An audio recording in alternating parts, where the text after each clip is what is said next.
അപ്പോ കോയ നാട് തുടങ്ങ ഗാന്ധി ജയന്തി ഒക്കെ ആണല്ലോ. അതെ. അപ്പൊ എന്താ നമുക്ക് ഇപ്രാവശ്യത്തെ ഗാന്ധി ജയന്തിക്ക് ചെയ്യാൻ പറ്റുകയെന്നുള്ളതൊക്കെ ഒന്ന് ആലോചിക്കാം. എനിക്കൊരു ആശയം തോന്നുന്നുണ്ട്. നമുക്ക് എല്ലാ വീടുകളിലും ഓരോ ജോഡി കതർ വസ്ത്രം, കതർ വസ്ത്രം തൊപ്പി ഉൾപ്പെടെ കൊടുത്തിട്ട് ഈ കതറിന്റെ മഹാത്മ്യത്തെ കുറിച്ച് എല്ലാവർക്കും ഒന്ന് പറഞ്ഞ് മനസ്സിലാക്കി കൊടുത്താൽ നല്ലതായിരിക്കില്ലേ? ഈ കതറിടണം എന്നൊക്കെ പറയൽ തുടങ്ങിയിട്ട് കാലം കുറെ ആരും ഇപ്പൊ അത് കേൾക്കണമെന്നില്ല. അതാണ് അതിപ്പോ അതിന് അങ്ങനത്തെ ഒരു മനസ്സൊക്കെ വേണേ. അതെ, മദ്യപിച്ചിട്ടേ കുറെ ആളുകൾ നമ്മുടെ ചുറ്റും ഇങ്ങനെ തല കുത്തി മറിഞ്ഞ് നടക്കുന്നുണ്ട്.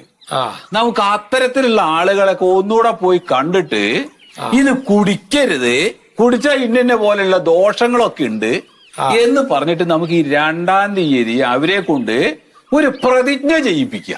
ഒരു കുടുംബത്തിൽ 5 പേരെ ഞാൻ തരാം, 5 ആണുങ്ങളെ.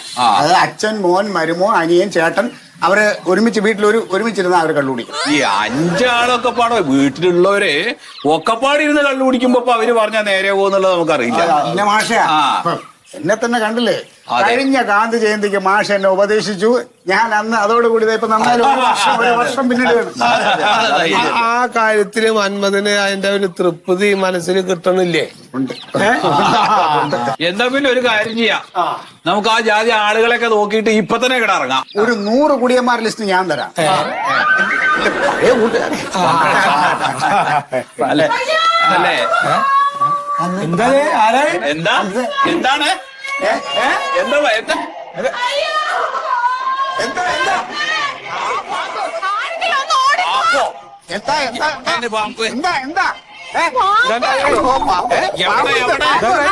അച്ഛൻ എത്ര വട്ടം ഞാൻ പറഞ്ഞ വെച്ചാ ഇവിടെയൊക്കെ ഒന്ന് വെട്ടി ശരിയാക്കാൻ. അപ്പൊ അതിന് ആളെ വിളിച്ച വരണ്ടേ?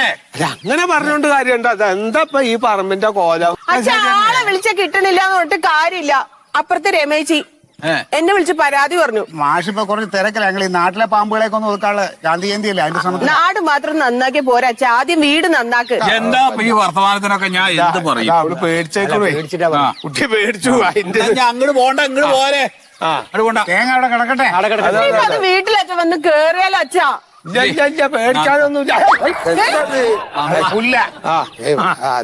ഇങ്ങനത്തെ പറഞ്ഞു വെക്കുമ്പോഴേ നന്നാക്കിട്ടൊക്കെ പോയാ മതി. എന്നെ നന്നാക്കണം അച്ഛാ. നമുക്ക് കാര്യം ചെയ്യാം, നമുക്ക് എല്ലാവർക്കും കൂടി ഒരുമിച്ചിട്ട് പോണ്ട. രണ്ടുപേരായിട്ട് അങ്ങോട്ട് പോവാ. അത് നല്ലതാ. അതല്ല എന്നപ്പൊ ഒരു കാര്യം ചെയ്തോളി, നിങ്ങള് 2 ചെറുപ്പക്കാർ ഒരു വൈക്ക് പോയിക്കോളെ, ഞങ്ങൾ ഇങ്ങനെ വേറെ വൈക്ക് പോവാ. അതെ, ചെറുപ്പക്കാർ ഏത് വഴിക്ക് വേണമെങ്കിലും പോയിക്കോ. പക്ഷെ ഈ പാമ്പിന്റെ കാര്യത്തിൽ ഇന്നൊരു പരിഹാരം ഉണ്ടാക്കണം. അതെ, ഞാൻ നാളെ കണ്ടുപിടിച്ചു കൊണ്ടുവരാം. അല്ലാതെ അച്ഛനും ഇങ്ങോട്ട് വരണ്ട. ഇല്ല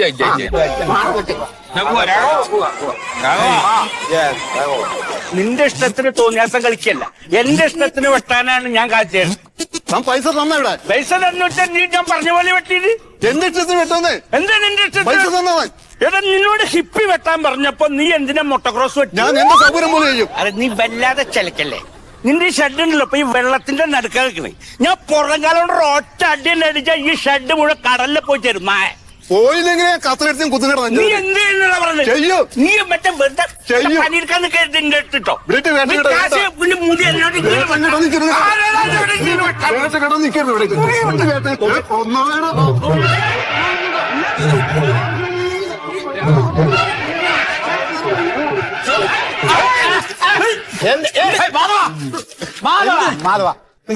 എന്താ കാണിക്കണേ? പൈസ തരാണ്ട് വെട്ടി, പൈസ തരാണ്ട് വെട്ടി. പൈസ തോന്നിയാസം കാണിച്ചിട്ട് വെട്ടിയ കാശ് കൊടുക്കും നമ്മള്. സുഗത ഒന്നവിടെ വാ. പട്ടി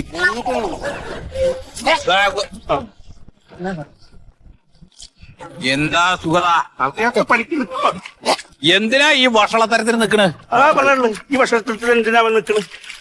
നിറക്കി വെച്ചിട്ടുള്ള ഞാൻ വന്നില്ലാത്ത പണിക്കേക്കണ് ചട്ടെ. ഒന്ന് രണ്ട് കാര്യങ്ങൾ പറയാനുണ്ട്.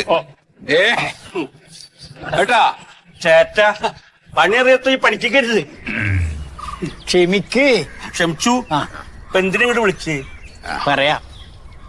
ഇത് ആരാ അറിയോ? നമ്മുടെ നാട്ടിലെ തികഞ്ഞ ഗാന്ധിയനും ആദർശശാലിയാണ് സാർ. സാറ് പറഞ്ഞാൽ ഞാൻ എന്തും കേൾക്കും. എന്താ സാറേ?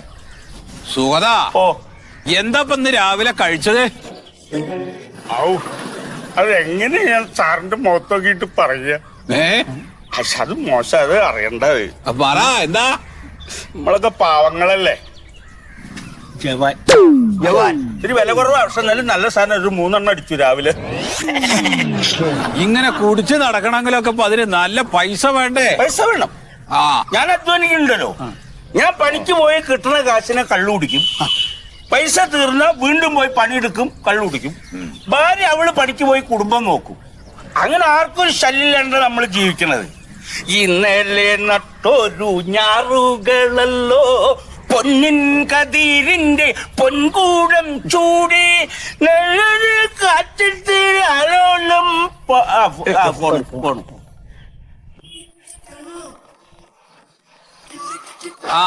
മോളെ ഇല്ല, കിട്ടിയിട്ടില്ലേ? ഒരു കാര്യം ചെയ്യാ, ഞാൻ ആരെങ്കിലും കിട്ടും നോക്കട്ടെ. ഞാൻ 1-2 ആൾക്കാരോട് ചോദിച്ചു, അപ്പൊ അതൊന്നും ഇല്ല, അവർക്കൊക്കെ പണിയാ. ഇങ്ങടൊന്നും പറയാണ്ടിരിക്കേ. നോക്കട്ടെ നോക്കിട്ടൊക്കെ മതി, നോക്കണം. ഒരൊറ്റ പണിക്കാരെ കിട്ടില്ല അപ്പൊ. അതാ വലിയ പ്രശ്നം. അപ്പൊ ഒരു കാര്യം ചെയ്യാ, സുഗതനോട് അത് പറയൂ. എന്നാ സുഗത, എന്തിനാ ഞങ്ങൾ വന്നതെന്നറിയോ? അതെ, ഒന്നും തോന്നരുത്. ഇന്ന് ഞാൻ പണിക്ക് വരില്ല. കാരണം എന്താ പറയുക, ഇന്ന് കണാറിന് ഒരു സാധനമായിട്ട് വരാൻ പറഞ്ഞിട്ട് 3 മണിക്ക് കൂടണം. അതാണ്, ഒന്നും തോന്നരുത്. സുഗത, നിനക്ക് എപ്പോഴെങ്കിലും ഇത് നിർത്തണമെന്ന് തോന്നിയിട്ടുണ്ടോ? സുഖല്ലേ? പക്ഷെ ഭാര്യക്ക് തോന്നിയിട്ടുണ്ട് കേട്ടോ. അവളിന്റെ കള്ളുടി നിർത്താൻ വേണ്ടിട്ട് ഒരു 15 ദിവസം ഒരു സ്ഥലത്ത് കൊണ്ടിട്ടു എന്നെ ചികിത്സക്ക്. പുറലോകം അങ്ങോട്ട് കാണാൻ പറ്റില്ല. 15 ദിവസം കഴിഞ്ഞ് ഞാൻ പുറത്തിറങ്ങി നേരെ പോയി ബാറ് പോയി 3 എണ്ണം അടിക്കണോടത്ത് 6 എണ്ണം അടിച്ചു. അതാ സുഖം. അതെ, ഈ മദ്യപാനശീലം നിർത്താൻ ചികിത്സ കൊണ്ട് മാത്രം കാര്യമില്ല. ഒരു കാര്യമില്ല. അതിന് നല്ല മനസ്സുറപ്പ് വേണം. അതിക്കില്ല. നല്ല ചങ്കുറപ്പ് വേണം. ചങ്കുറപ്പില്ല. ഇതില്ലാത്ത ആൾക്കാരുടെ കാരണമാണ് ഈ സർക്കാർ നിലക്ക്. അത് നമുക്ക് ഉണ്ടാക്കാൻ പറ്റൂ. നാളെ 2 മണിക്ക് വായനശാല ഹാളിൽ എത്തണം. ഒരു കാര്യം പറയാൻ. നാളെ 2 മണിക്ക്. 2 മണിക്ക് വായനശാലയില് ഒന്നുമില്ല. ഞാൻ സ്നേഹത്തോടെ വിളിച്ചാ നീ വരും. അത് സാറ് സ്നേഹത്തോടെ വിളിച്ചാൽ സുഗതം വരില്ലേ? വരും. അപ്പോ സുഗതന് ഐശ്വര്യം ഉണ്ടാവണ ഒരു കാര്യാന്ന് കൂട്ടിക്കോ. സന്തോഷം ഉണ്ടാക്കുന്ന കാര്യം. എന്നാ ഞാൻ വരും. സത്യം പറ, നിങ്ങൾ ആരാണ് എന്റെ ഒരു ചെരുപ്പ് കൊണ്ടുപോയത്? നിന്റെ 3 മക്കളിൽ ആരോ ഒരാളാണ്. എത്രയും പോയി എടുത്തിട്ട് വാ. ഉണ്ണീസ് പൂവർ. യു അണ്ടർസ്റ്റാൻഡ് മോനെ? നീ അത് കൊണ്ടുപോയി എന്റെ ചെരുപ്പ്. You go, come on, you understand? ഉണ്ണിയായിട്ടൊരു ചെരുപ്പ് നിന്റെ മക്കളിൽ ഒരാൾ കൊണ്ടുപോയിട്ടുണ്ടോ? സത്യം ഇതാ ഒരു ചെരുപ്പ് എടുത്തിട്ട് പോ. സത്യം പറ സുശീലേ, നിന്റെ മക്കളിൽ ആരാണ് എന്റെ ചെരുപ്പ് എടുത്തത്? അല്ല നിന്റെ ഭർത്താവ് രാജന? പറ. അത് പറഞ്ഞ് നീ എന്റെ മുമ്പ് പോയാ മതി. മദ്യപിച്ചില്ലെങ്കിൽ ഇവനെ പോലെ നല്ലൊരു ചെറുപ്പക്കാരെ ദുനിയാവിലില്ല. എന്നാ മദ്യപിച്ച ഏറ്റവും കൂടുതലവൻ. നിന്റെ മക്കളെടുത്തു. നീ ഒരു കാര്യം മനസ്സിലാക്കണം, ഉണ്ണി പൂവൻ. You understand? നാളെ അവിടെ എത്തിക്കും. ഈ നിലക്ക നമ്മുടെ ആൾക്കാര് ആലോചിച്ച് നോക്ക്. രാത്രിയൊക്കെ ഇവിടെ തന്നെ കിടന്നുറങ്ങും നായ്ക്കട കൂട്ടത്തില്. എന്താ ഉണ്ണിയെ എന്താ സംസാരിക്കണയ്യേ? എടുത്തു. ഇവളാ ആരാ എടുത്തോണ്ടോ ഇത്? അത് അറിഞ്ഞിട്ട് ഞാൻ എടുത്തു പോലും. എന്താ പറഞ്ഞത്? 2 ചെരുപ്പ് ഒന്ന് പോയി. എവിടെ പോയി?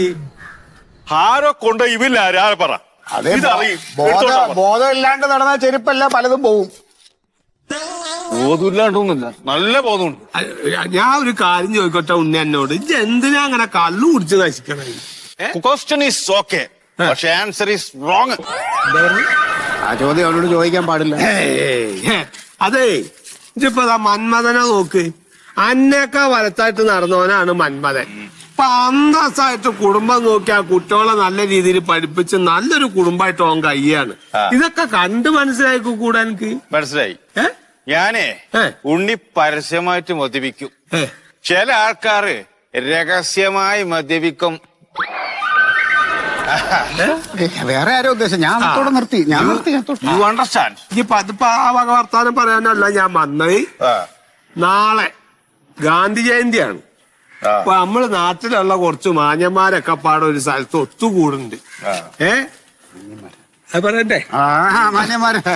അപ്പൊ ആ ആൾക്കാരുടെ ഇടയിൽ കിജും കൂടി ഒന്ന് വരണം. വരില്ല.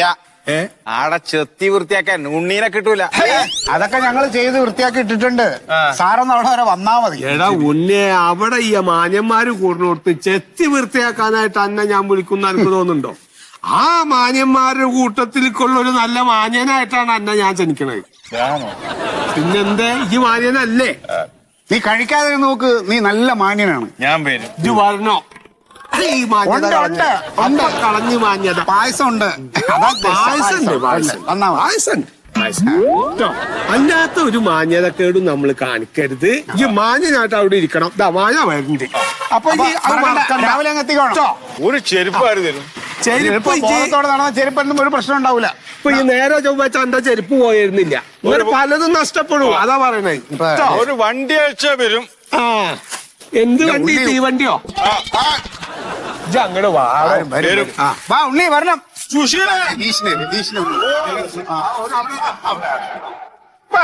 എല്ലാരും ഉണ്ട്. എന്റെ ചെരുപ്പ് ഇടുന്ന് കൊണ്ടുപോയിട്ട് മതി. നീ ഇങ്ങനെ ഇടുന്ന് പോലെ ഞാനിവിടെ കിടക്കൂടാ. സുശീലേ,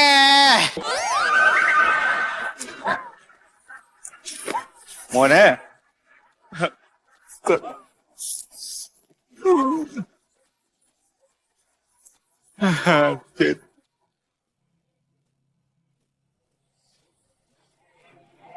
ഈ കള്ളിങ്ങനെ മോന്തുന്ന ആൾക്കാരെ അതൊക്കെ അങ്ങോട്ട് നിർത്തിയിട്ട് കുടുംബം നോക്കാൻ തുടങ്ങിയ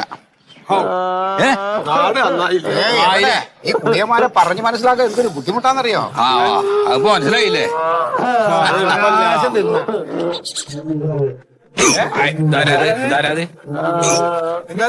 വണ്ടി കെട്ടിയിട്ടതാണ്.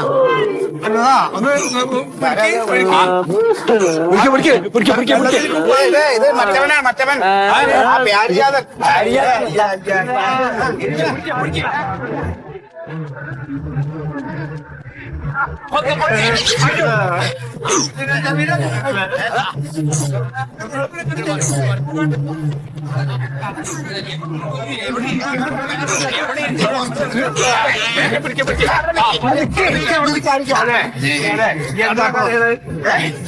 എന്തിനാ കരയണത്? എന്തിനാ? എന്താ മനപ്രയാസം? എന്താ? എല്ലാരും സ്നേഹിച്ച എനിക്കെന്റെ ഭാര്യക്ക് എന്നെ വേണ്ട. ഭാര്യല്ലേ? ഭാര്യക്ക് എന്നെ വേണ്ട. ഭാര്യക്ക് അവനെ വേണ്ട. എന്റെ സഹോദരങ്ങൾക്ക് എന്നെ വേണ്ട. എനിക്ക് ഭൂമിയിൽ ആരുമില്ല. കോയൊക്കെ ഞാനെന്ത് ജീവിക്കണം? ആരുമില്ലൊക്കെ കുടിക്കാൻ പാടില്ലേ? ഞങ്ങളുണ്ട്. എല്ലാരും ഉണ്ട്. എല്ലാരും ഉണ്ട്. ഞങ്ങളൊക്കെ എന്റെ കൂടെ ഉണ്ട്. ഒരു പുള്ളു മേടിക്കാൻ നമുക്ക് എന്താ ഇതാ ഈ സ്വഭാവമാണ് അയ്യ നന്നാവാത്ത. ഈ ഞങ്ങളെ കൂടി അതിന് കൊടുക്കാനാ നോക്കണേ. ഞാൻ മന്മഥനും കൂടി അത് പണ്ടല്ലേ. നാളെ ഗാന്ധി ജയന്തിയാണ്. അപ്പൊ നമ്മള് പറയട്ടെ. അപ്പൊ മാന്യന്മാര് കുറച്ചു പേരൊക്കെ എല്ലാരും കൂടി ഒന്ന് ഒത്തുകൂടുണ്ട്. അപ്പൊ അവിടെ ഇജ്ജ് വരണം. കാരണം ഇജ്ജ് അന്നെ ഞങ്ങൾ കണക്കാക്കണ ഈ നാട്ടിലത്തെ ഒരു മാന്യനായിട്ടാണ്. അന്നെ ഞങ്ങൾക്കൊക്കെ ഇഷ്ടമാണ്. അപ്പൊ ആ മാന്യ സദസ്സില് ഇജ്ജും കൂടി ഉണ്ടാവണം. അത് ഞങ്ങളുടെ ഒരു ആഗ്രഹമാണ്. എല്ലാ വർഷവും മാറും.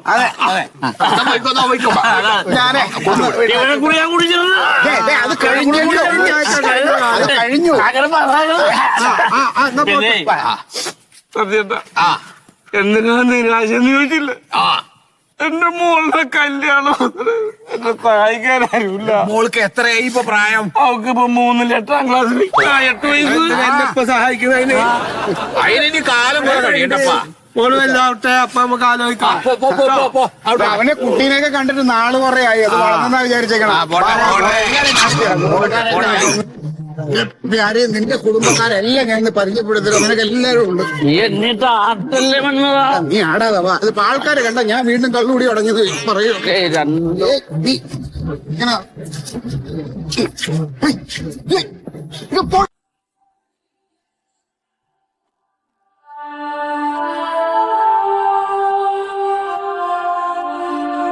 അല്ല, ഈ സത്യശീലൻ സാർ എന്തിനപ്പോ പ്രതിജ്ഞ ചെയ്യുന്നു? അപ്പോ ഈ ഗാന്ധി ജയന്തി ദിനത്തിൽ ഇനി മുതൽ നമ്മൾ ആരും മദ്യപിക്കില്ല എന്നുള്ള ഒരു തീരുമാനം എടുക്കുക. അതിനു വേണ്ടിയിട്ട് ഒരു പ്രതിജ്ഞ നമുക്ക് ചൊല്ലിയിട്ട് കഴിക്കാം, വെറുതെ പിരിയാം. അപ്പൊ നമ്മൾ എല്ലാവരും ഒന്ന് എഴുന്നേറ്റ് നിൽക്കുക. എഴുന്നേക്കാം. ഒന്നങ്ങോട്ട് ചേർന്ന് നിന്നോളൂ. ഒരു കൈ ഇങ്ങോട്ട് മുമ്പിലേക്ക് നീട്ടി പിടിക്കുക. എല്ലാരും വലത് കൈ ഒന്ന് മുന്നോട്ട് ഇങ്ങനെ ഉയർത്തി പിടിച്ചോളൂ കേട്ടോ. അപ്പൊ നമ്മൾ പ്രതിജ്ഞ എടുക്കാൻ പോവാണ്. ഗാന്ധി ജയന്തി ദിനമായ ഇന്ന് മഹാത്മാവിന്റെ നാമധേയത്തിൽ ഞാൻ പ്രതിജ്ഞ ചെയ്യുന്നു. ഇന്നു മുതൽ മദ്യവും അതുപോലുള്ള മറ്റു ലഹരി പദാർത്ഥങ്ങളും ഞാൻ സ്വയം ഉപയോഗിക്കുകയില്ലെന്നും അതിനായി മറ്റുള്ളവരെ പ്രേരിപ്പിക്കുകയില്ലെന്നും ദൃഢപ്രതിജ്ഞ ചെയ്യുന്നു. ഇത് സത്യം സത്യം സത്യം സത്യം സത്യം സത്യം. പോരെ, ഇരുന്നോളൂ. അപ്പൊ ഇന്നത്തെ യോഗം പിരിച്ചു വിടുകയാണ്. പിന്നെ പുറത്ത് പായസം വെച്ചിട്ടുണ്ട്. അപ്പൊ എല്ലാവരും കഴിച്ചിട്ടു. ഞാനേ അവിടെ എല്ലാരും ക്യൂല് നിൽക്കണേ, വരിവരിയായിട്ട്.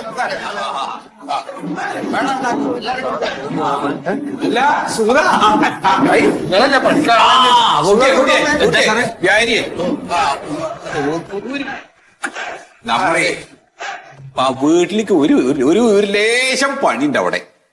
അവിടെ ആ തൊടി ഇതൊക്കെ ആകെ കാടും പൊന്നിയും പിടിച്ച് കിടക്കാണ്. അപ്പൊ പാമ്പിനെ കാണുന്നുണ്ട് എന്നൊക്കെ പറഞ്ഞിട്ട് ആകെ കുട്ടികൾക്കൊക്കെ ഭയങ്കര പേടി. അപ്പൊ അതൊന്ന് വൃത്തിയാക്കി കൊടുക്കണം നിങ്ങള്. അപ്പൊ എത്ര ആള് വേണ്ട? ഒരു 2-3 ആളൊക്കെ ആയിക്കോട്ടെ. ഞങ്ങള് 3 ആള് ആയിക്കോട്ടെ. കൊറേ ആളെ അന്വേഷിച്ച് നടക്കുന്നത് സുഖതനെ ആവുമ്പോ ഭംഗിയാവുമല്ലോ. കുടി നിർത്തിയ സ്ഥിതിക്ക് നമുക്ക് കേൾക്കാം. അതെ, ഫുഡിന് കാര്യങ്ങൾ ഇല്ല, ഒന്നും ഒരു വിഷയമില്ല. നാളെ നേരം വെളിച്ചപ്പ അങ്ങോട്ട് വരിക. ചായയൊക്കെ അവിടെ ഉണ്ടാക്കാം. ഇഡ്ഡലി ഒക്കെ ഇഡ്ഡലി ഉണ്ടായിക്കോളും. ഉച്ചയ്ക്ക് ഊണയിക്കാൻ വേണമെങ്കിൽ പുറത്തു പോലെ അതുണ്ടോ? അപ്പൊ സാറേ നാളെ രാവിലെ ഞങ്ങൾ വരാം. പായസം കുടിച്ചിട്ട് പോയിക്കോളി. ആയിക്കോട്ടെ. അപ്പൊ കാര്യം അതെ. പായസം അവിടെ, പായസം ഇവിടെ നല്ലൊരു കാര്യമാണ് ചെയ്തത് അല്ലേ? അതെ. ഒരാളും അറിയാൻ പാടില്ലേ?